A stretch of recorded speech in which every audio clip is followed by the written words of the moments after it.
It's a warm welcome to Inside the Video Store.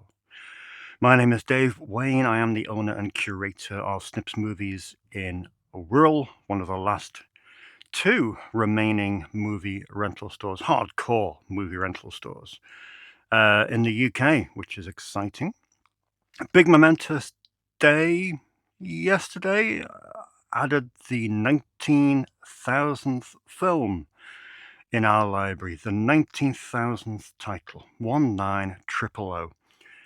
Crazy when you think of it. I think maybe 3 or 4 years ago we were at 14,000. It's amazing how things have just kind of exploded in terms of the amount and variety of stock that's come in the last few years. It's great to see. It is really great.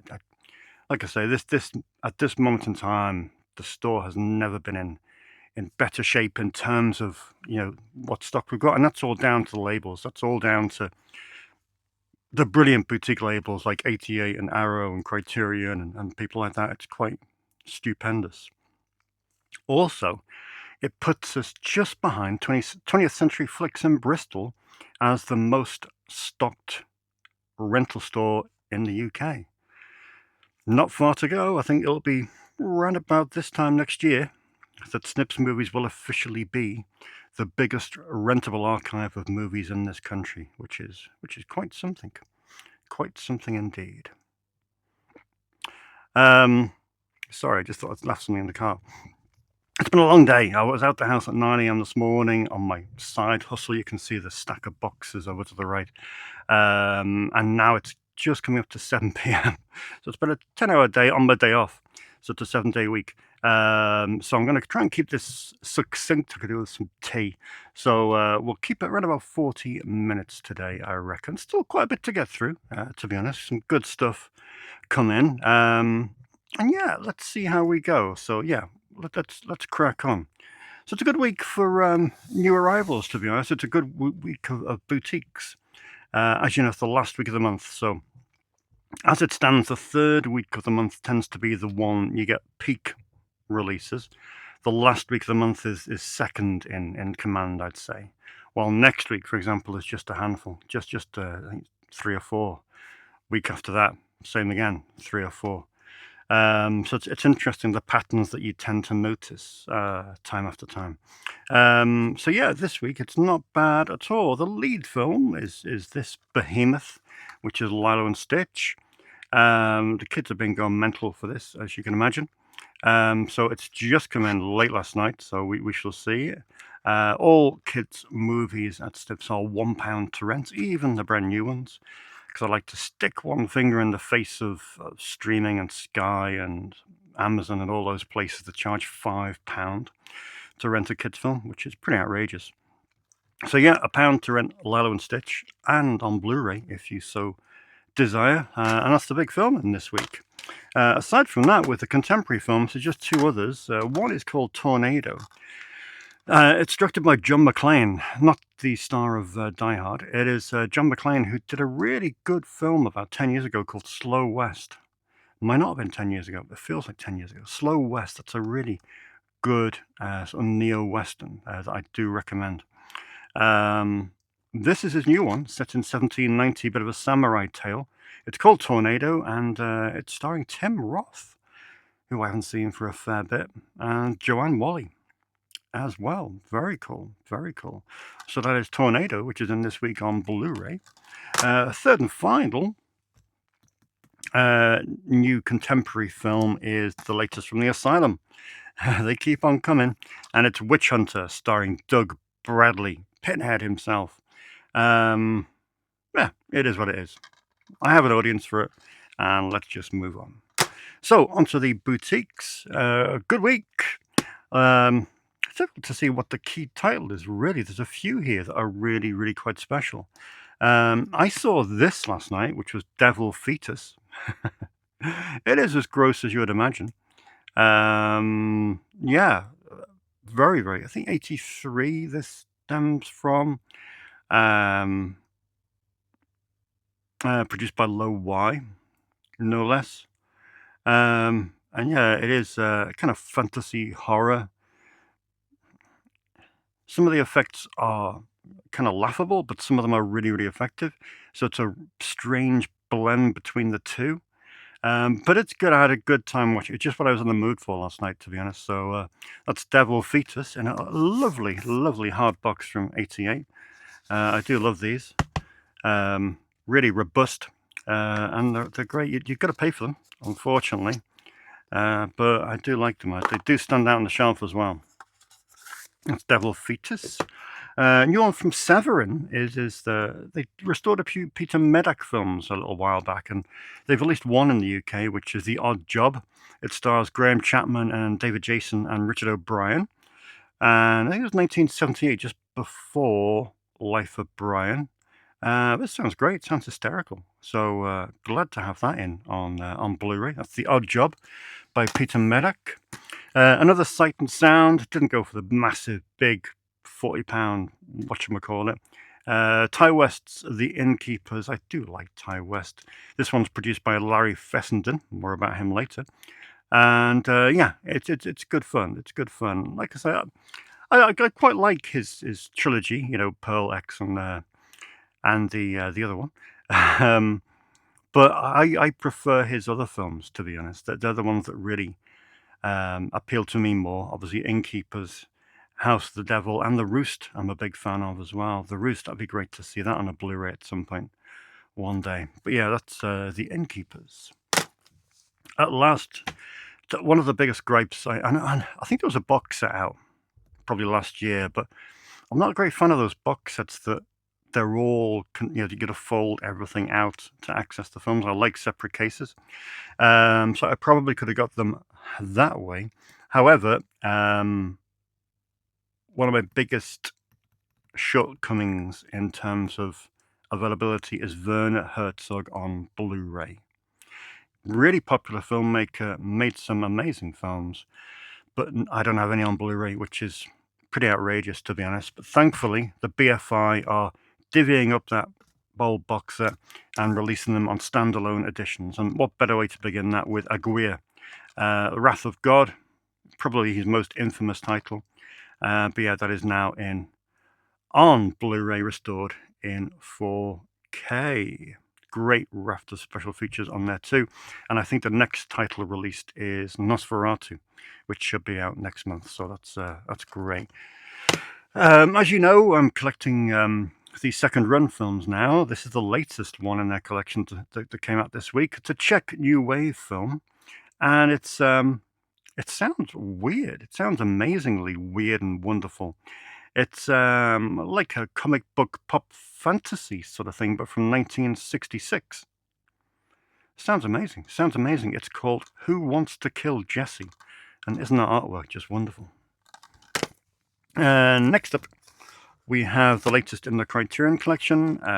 Long-time viewers of the show will know that a few weeks back, I dipped my toe into the Edward Yang filmography with two of his, and now we've got another two to join it. These films are both connected. It's A Confusion, and Ma Hyung, 1994 and 1996, respectively. So always good to get some Taiwanese cinema in, and these are two from Edward Yang, which is brilliant.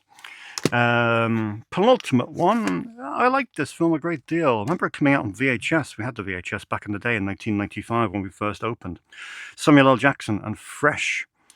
Bafflingly, it just disappeared. It didn't come out on DVD in the UK. And I've been running on an old European import now for probably 15 years. But now, finally, got the Blu-ray, which came out this week from Studio Canal. Directed by Boaz Yakin, who's been such a prolific director, but he's probably one of those directors that you don't really know. He wrote Now You See Me. He directed, I think, Remember the Titans. So he's had a really quite eclectic career of some success. And this was an early film of his, Fresh, 1995. Very good indeed. But it's nice to have that in on Blu-ray. And finally, this is the a rare box set from Third Window. This is a Takashi Ishii box set. It's called Four Tales of Nami. If you know Takashi Ishii, you'll know he wrote a fair bit of Pinku films, fair number of Pinku films. And he habitually christened the lead character in each of his films as Nami. So these are 4 films that he directed, connected by a lead character called Nami. We have Alone in the Night, Angel Guts, Red Flash, A Night in Nude, and Original Sin. They sound wonderful. A bit of a clunky little box set from Third Window, but it's all right. It's all right. It's nice. Like I say, I always prefer individual cases where possible, but just thrilled that something as unique as that can come out in this country, which is cool. And there we go. That's this week's collection of new releases. Not bad. Not bad. Right, let's have a look at what's been going out on loan. And again, it's been a good week. It's been an eclectic week. So many more films I could talk about, but these are the 8. My arbitrary number that I pick. This one I watched the week it came out. For some reason, it just vividly sticks in my head that this came out the first week in January. What year was it? 2008. First week in January 2008. Because I always remember the first week in January. That's the week I kind of panic, because there's never anything out for the first 2 weeks in January. And you kind of think, what's going to attract people into the store when you've got kind of nothing coming out? Because all the focus you see is before Christmas on getting the product out.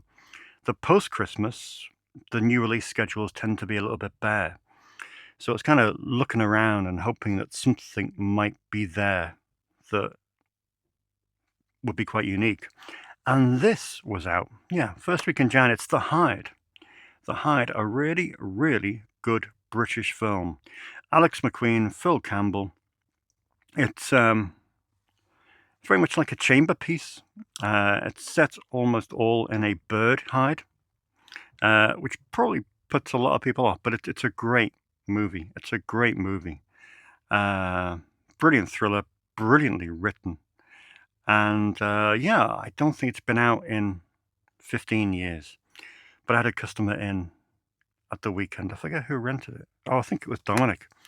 And he just wanted a recommendation from the indie section. I said, well, to be honest, Dominic, you could run your finger along any one of these films and they would all be fantastic. But I thought, let me give him The Hide. It's dark. It's a little bit different. And I thought, yeah, we'll try that. Because he also took Ken Park. Anyone seen Ken Park? I'm a fan, cautiously, of this film. I think it's very bold, quite breathtaking, alarming, stark, depressing, staggering, explicit. And it's one of those that I never recommend, because you can't recommend this film to anyone. But if anyone takes it, then, I'm always interested to hear what they've got to say about it. And it barely rents, of course, because it is a contentious film. But I think it's interesting. I'm interested to see what he thinks of it when he brings it back. But he likes a real eclectic mix of films, so I think he will probably see something to like. Yeah, this is the film that I think Tartan were going to release it, weren't they, in this country? But then Larry Clark punched Hamish McAlpine, didn't he? The owner of Tartan, thus ending their business relationship. I always like it when I have 2 films out of the same title, 2 copies of the same title, but never goes out. It's always a bit weird. And this week I have 2 copies of Two Lane Blacktop on loan. I have the Blu-ray out on loan and the DVD out on loan as well, which is just crazy. I love this film, Monty Hellman. It's great just to see those two guys in the lead, James Taylor and Dennis Wilson, both non-actors, but also you got Warren Oates in there as well. And it's great. It is just a real. It's a film that epitomizes that era, 1971, kind of post Easy Rider, and it's good. It's good. But it's good to see people renting it as two-lane blacktop. I do like a true story, as you know. I just saw a good one on TV this week. I don't know if you've seen it. It was really disturbing about a guy on just outside New York. I think he killed 7 people. And he hasn't faced trial yet. He's only just been taken in the last 12 months. I think the crimes go back to the late noughties and some in the 90s as well. But a fascinating story. Just one of those people hiding in plain sight. And I think we all have a curiosity, a morbid curiosity with those kind of films. And I got onto the subject of that with my friends Roxy and Paddy, and I think they were keen to. I think the subject of Brian Dennehy came up, who's just an icon from the TV movie world. And I said, obviously Brian's best film in the TV movie world was To Catch a Killer, where he played John Wayne Gacy. Utterly chilling portrayal. And they rented it this week, and I'm really interested to know what they think. It's a long film. It's 3 hours. It's a 2-nighter in terms of how it was broadcast. But I love it. I think it's great. I think everyone needs to kind of watch this film and then play the Sufjan Stevens track, John Wayne Gacy, straight after it, just to really cap your evening off. It's bleak. It's bleak. Good customer of mine came in for this yesterday, asked for it by name. I didn't like this film at all. I don't know if anyone's a fan who's watching this, but I really, really struggled. I might go back to it one day. I would like to think that I would go back to it one day, but I didn't go for it. It's called Skinamarink. I think it was originally on Shudder. Got it in later on DVD. Just wasn't for me. And I like a found footage. I'm a huge fan of the Paranormal Activity films. But for some reason, just didn't do it. But I'm sure it has its fans. Mr. Rob took Nightmare on Elm Street 2 yesterday, which is great. I love people renting Nightmare on Elm Street 2 because it is just my favorite Nightmare on Elm Street movie because it's just pure joy. Pure joy in the campest possible way. It's wonderful. Yeah, love it to bits. I love it when they're on the special features and they're being interviewed and they're like, well, did you know it was this gay? No, we had no clue. Yeah, okay. Love this documentary to bits. Like I say, I've had a love-hate relationship with VHS collecting in years gone by. I really fell out with it maybe 10 years ago when so many of my tapes were moldy and it was just didn't do it for me. I got put off by the type of people who collect VHS. No offense, but there are some people who lurk on the internet who are so gatekeepery in terms of collecting. But yeah, just anyway, just of late, I've really grown to love it a little bit more and just be happy in what I do and what I collect and what appeals to me. So yeah, I've had a bit of a reversal, and I think largely it was helped by this documentary, Adjust Your Tracking, which is the best VHS collecting documentary that I've seen. It is really, really cool. And yeah, I just think it's great, and it's good to see it. It's always so popular. It always rents out really well. But yeah, it's certainly a documentary that changed my perspective in terms of collecting VHS. And finally, some crazy person has taken Camp Blood, the first movie. Terrible, terrible, terrible film. They've even taken the sequel with it as well. Well, you don't get much choice. You get them both on the one disc.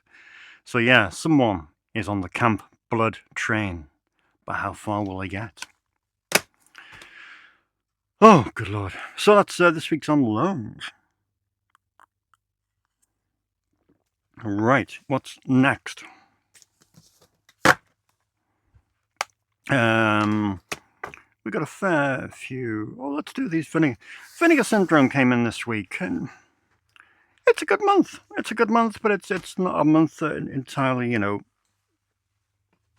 gets me frothing at the mouth. But it's a solid month. It's a solid month. Let's see what came in from Vinegar Syndrome and partners. We got Playroom. Playroom, of course, was directed by, I've forgotten his name, Manny Koto. It's an interesting little horror film, to be honest. It's co-funded by Smart Egg Pictures, who, of course, helped get Nightmare on Elm Street made. 89 it was made, and Christopher McDonald is in it. He's a really underrated actor, and he's great in this. So, yeah, definitely one to recommend with that. It's Playroom. In from one of my favourite labels, and one of your favourite labels as well, I think, Saturn's Core Video. They release such unique films. This one is called My Crepitus? In brackets, I Never Left the White Room. Sounds very intriguing. It's the shot-on-video directorial debut from the notoriously transgressive Pittsburgh-based writer-director Michael Todd Schneider, a.k.a. Maggot. Hypnotic and surreal, a lo-fi analog fever dream. I know a few people that would be making a beeline for this one. Also in from Saturn's Core this month was one of their older films that I missed out on originally. And that's a Charles Pinion double feature of Red Spirit Lake and We Await. I saw Red Spirit Lake over the weekend, and it was really interesting to me. It took me a little while to get a handle on it. But there's a lot to like in that, a really interesting style. So I'm glad I persevered. And a good watch. So yeah, I'm certainly going to have a look at is it Twisted Issues I've got over there. So yeah, that's pretty cool. The latest from Something Weird Video in collaboration from Distripix is in. And it's a feline twosome. It is Confessions of a Psycho Cat and also the Fat Black Pussycat. Yeah, I mean, what a release. This is great. I mean, the work that they do, and obviously these kind of films aren't going to be for everyone, kind of the roughy era of regional filmmaking. These were made in New York City.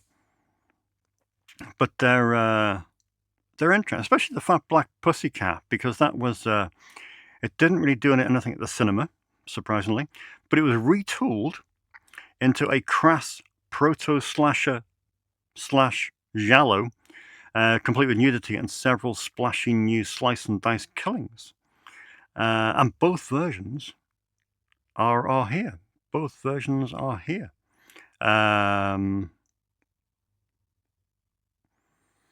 So yeah, that sounds terrific. A similar story with Confessions of a Psycho Cat. Began life as a straight murder thriller before being transformed into a sleazy mix of bloody killings and drug-fueled sex. Even featuring Jake LaMotta. So yeah, like I say, not for everyone, but I just love these editions. I think they're so cool. They're so well curated, and it's great to have these films preserved on that format. The new one from VHS Hit Fest is Permanent Damage, which is interesting. Another one I saw over the weekend. It was kind of made just before Reservoir Dogs came out, and it's kind of not a similar story, but thematically, you might say that it's on the same page. Young men, criminals, gangster lifestyle. Yeah, interesting. So that was quite a well-made film. Permanent Damage. What else have we got? How about the latest from Agfa? Now, this latest from Agfa is really interesting to me. Might not be for you. It's the Drugorama Video Party. I love Agfa, but there's an element of me that's kind of a little bit disappointed that they just cobbled these 4 films together. I mean, it's great value to have 4 films on one release, but on one disc. But it's a little bit disappointing because 3 of these films are really important to me as a film watcher. I'll tell you why. One of these 4 films is The Hard Road, which is directed by Gary Graver. Interesting film by Gary. It's kind of like an old scare film, trying to put people off the perils of drugs. So that I kind of would like that on a standalone edition, but never mind. Hedonistic Pleasures is a film by Ed DePriest, who was a porno producer that Gary made some pornos for. But Ed DePriest also made films with Ed Wood and brought Gary into that fold. So that's what links Ed Wood with Gary Graver, is this guy Ed DePriest, and one of his films are on this. But hey, it's here. That's the main thing. Finally, another film that really means a great deal to me is Help Wanted Female. It's a film by John Hayes, which I'm currently writing a really, really long essay on John Hayes' career. And he's one of my favorite filmmakers. I love him to bits. Again, similar career to Gary Graver in many respects. He made exploitation, he made pornography, he made strange, weird films. Like he made a film for Charlie Band with Christopher Reeve. And he made a whole bizarre mix of films. Like his early films, for example, all starred Rue McClanahan from The Golden Girls, Blanche Devereaux, because that's who he was dating at the time. They nearly got married. So it's nice that these films are going to release, but it's just a little bit disappointing that they've been condensed onto one disc. But hey, they're here. That's really all that matters. I should stop being so picky. And who else would they appeal to? That's true. Who's going to buy those individually? Very few people indeed.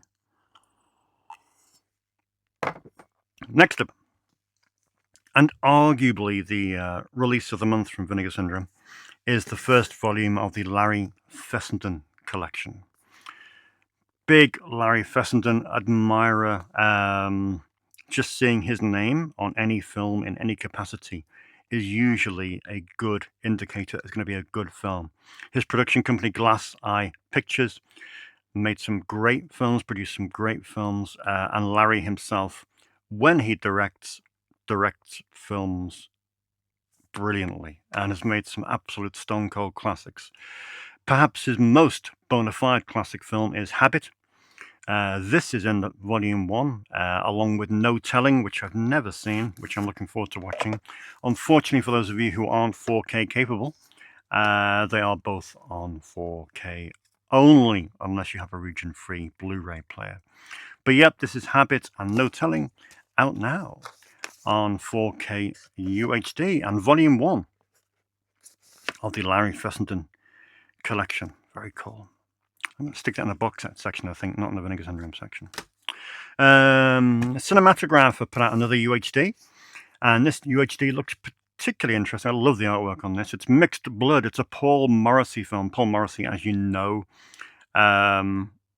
worked extensively with Andy Warhol, and this is described as a characteristically grimy descent into urban malaise that's often punctuated by moments of gallows humor. Features the screen debut of John Leguizamo and Warhol superstar Geraldine Smith. Fantastic. 1984, this one. Later than I expected. Awesome. Next up, now this artwork is designed by a customer.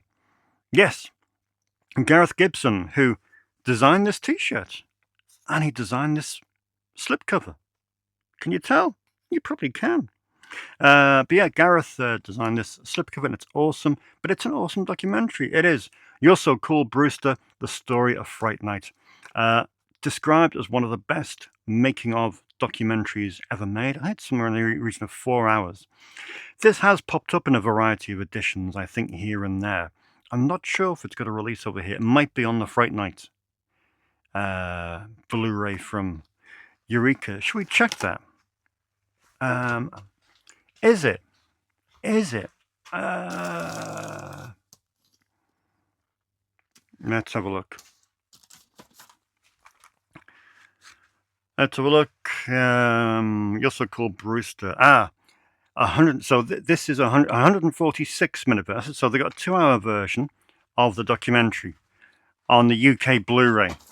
But now we have the whole 4-hour version of the documentary, courtesy of my new section, ETR Media. ETR Media, of course, spin-off from Enjoy the Ride Records. I've just set up a new section for them over there in the boutiques. And they deserve it because they are putting out some great films, predominantly documentaries. But yeah, well worth a look. Finally, we have Sergeant Kabuki Man, NYPD. Liam Regan released the best version of this via Refuse Films. But Vinegar Syndrome have put it out too. Fair enough if you think you should see Kabuki Man on 4K UHD. I don't really need to. It's not a film that really benefits from a 4K UHD transfer. But hey, there we go. And again, another reason why I'm kind of on the fence about renewing my Vinegar Syndrome subscription, because this year there has been a fair bit of duplication. But hey, first world problems. What else is in?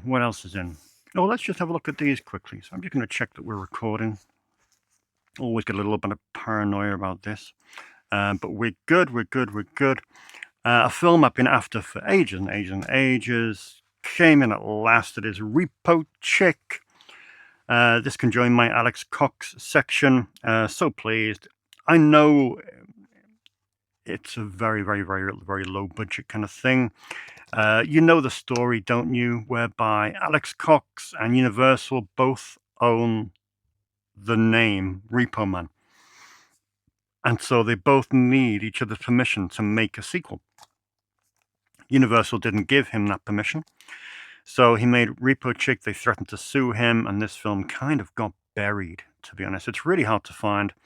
I think there might be a copy or two on CEX at the moment, but on eBay you would struggle to find it. It got released in 2009 through Scanbox, Dear Departed Scanbox. But yeah, glad to have it here, and it went straight out on loan. Customer asked for this. It's a John Borman film. It's the Dave Clark 5, the legendary band. And yeah, it's one of John Borman's early films. It's part of the Studio Canal Vintage Classics range.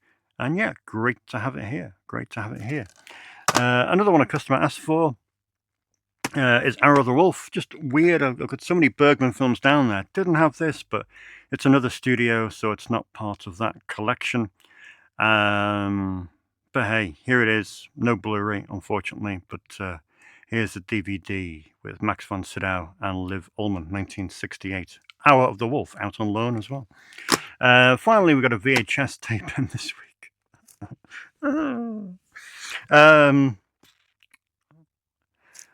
Sometimes, you know, we've all done it, haven't we? You have a beer, you turn your laptop on, and before you know it, you've ordered Theodore Rex. No, to be honest, I was always curious, to be honest. I think, like I say, speaking about VHS before, VHS collecting for me now is about preservation. It's not about the feel of it. It's not about the tangible item. Yes, it's nice. Yes, I like the big box rental case. But I'm not, you know, I don't rub it against my thighs in a seductive way to kind of turn myself on. They're good. You know, I enjoy the concept of VHS, but to me, it's about preservation. It's about finding films that have no life beyond VHS. Kind of like me. It's about finding films that have no life beyond VHS. So films that aren't streaming in the UK, but ideally worldwide, that have never hit DVD, never hit Blu-ray, and probably won't. This is one of those. It's a real curiosity, so I felt compelled to get it, really. I hadn't seen it before. I watched it on Sunday morning, which was one way to ruin my Sunday. I just find it fascinating, to be honest, because, you know, at that time, it was a $33.5 million movie. It was going to go into cinemas. They tested it. They decided not to put it into cinemas in America. Here it did get into cinemas. So it became the highest budgeted film to go direct to video in America. The highest budgeted film to go direct to video in America, which was later superseded by what film? I know what film, because I did the audio commentary for it. Legionnaire, the Jean-Claude Van Damme film. So yeah, 33 million quid or dollars. This one went straight to video. It's a terrible film. It is a genuinely terrible film. I don't know who it's aimed at. It's not for kids. But then it just doesn't feel right for adults. It doesn't feel right for anyone human, to be honest. Whoopi Goldberg wanted to back out of it. They took her to court. She ended up losing, but getting a higher salary. I think her initial salary was $5 million for the film, but she later got paid $7 million. It's got some great people in it as well. You know, you got Bud Cort in there. You've got Richard Roundtree, Juliette Landau, Armin Mueller-Stahl. But it just does not work at all. God. But it's a curiosity. I do compel people to watch it just to say they watched it, because I don't think you will ever see it in any other capacity. And there we go. Theodore Rex, Teddy Rex. Jesus Christ. Lost the plot. Finally, with this week's What's in the Box, let's have some coffee. I'm quite excited. I'm very, very excited about this lot.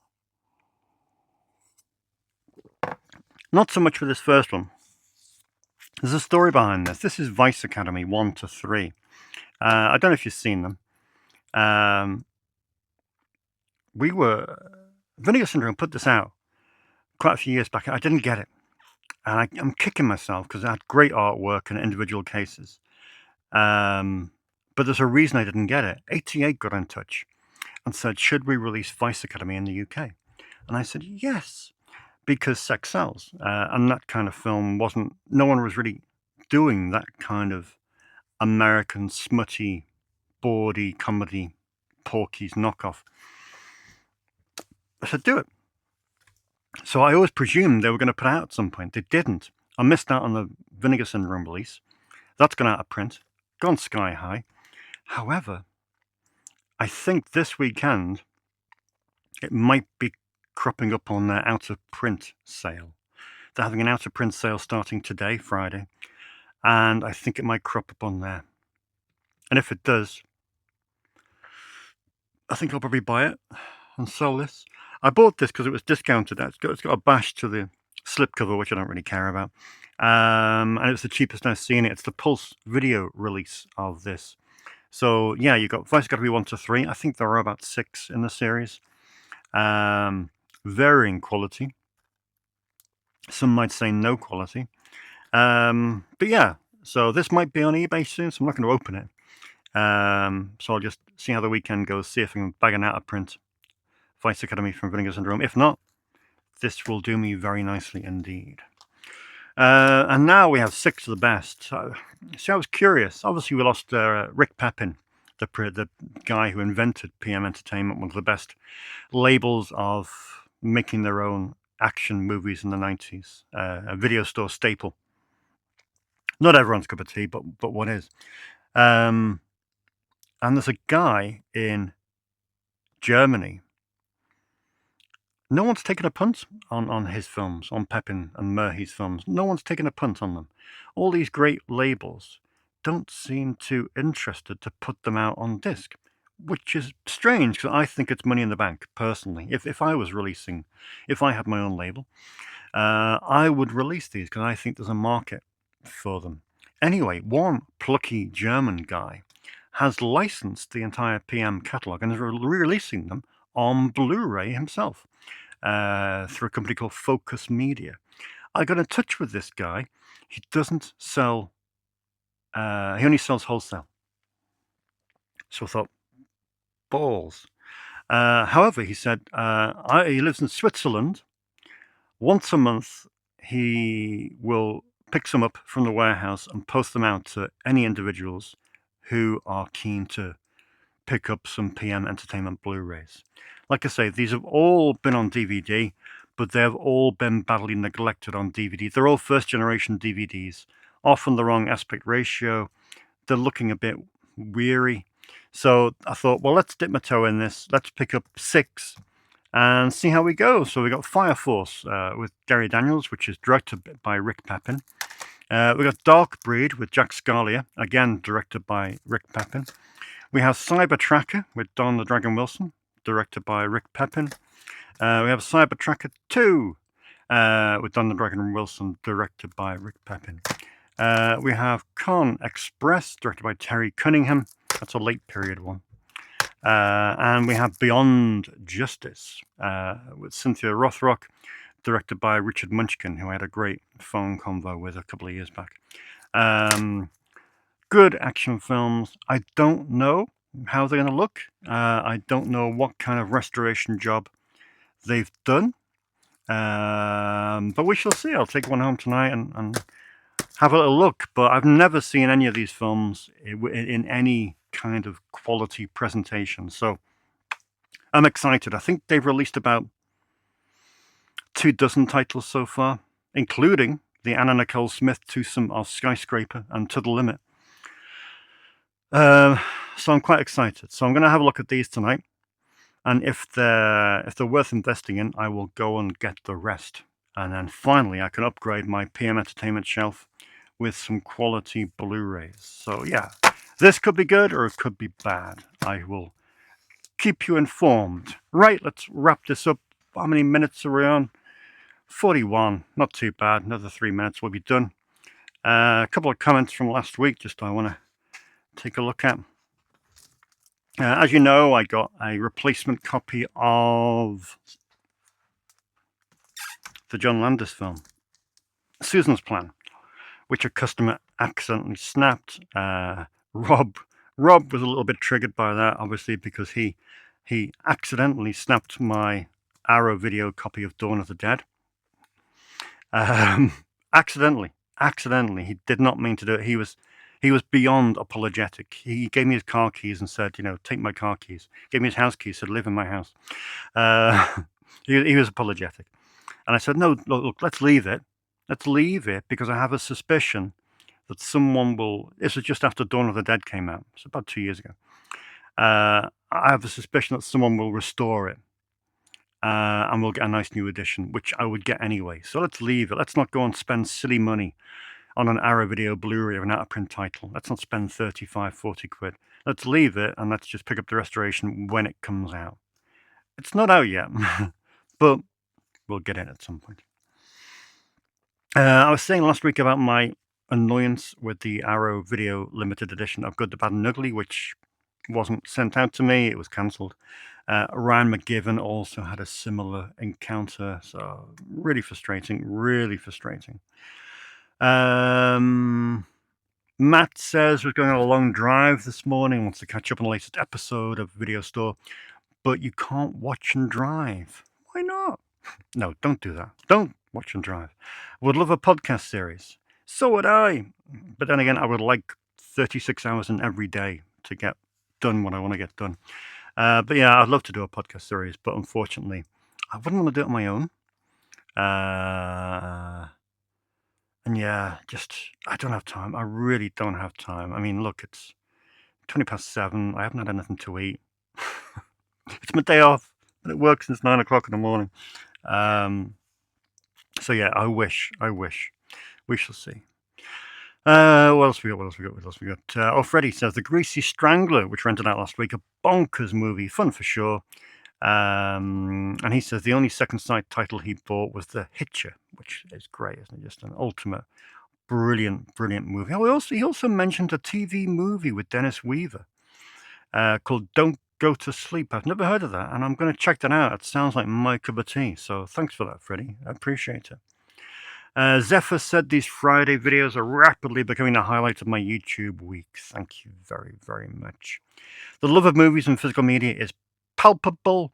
Congrats on the anniversary. Keep on keeping on, Dave. I will.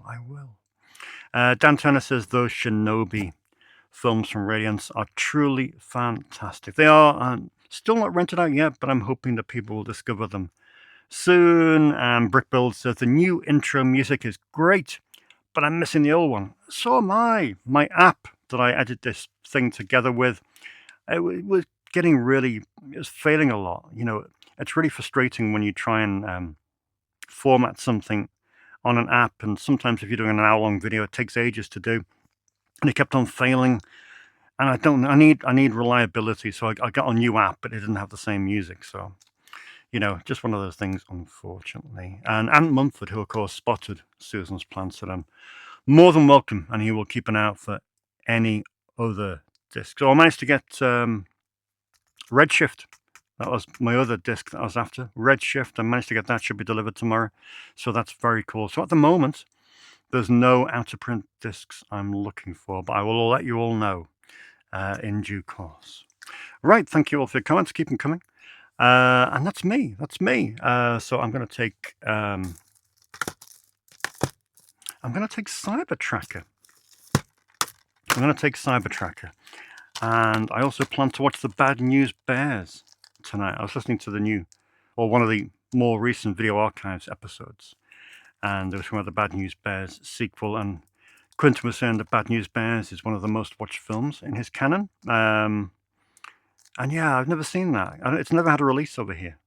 So I might have to find that somewhere deplorable and watch it, because I'm really curious to see it. Michael Ritchie directed it, didn't he? And also good to hear Quentin giving a shout out to Gary Graver on his podcast as well. That was really, really nice, because when Gary Graver met Quentin Tarantino, however, Quentin Tarantino was only kind of interested in talking to Gary's wife, because Gary's wife was in Firecracker,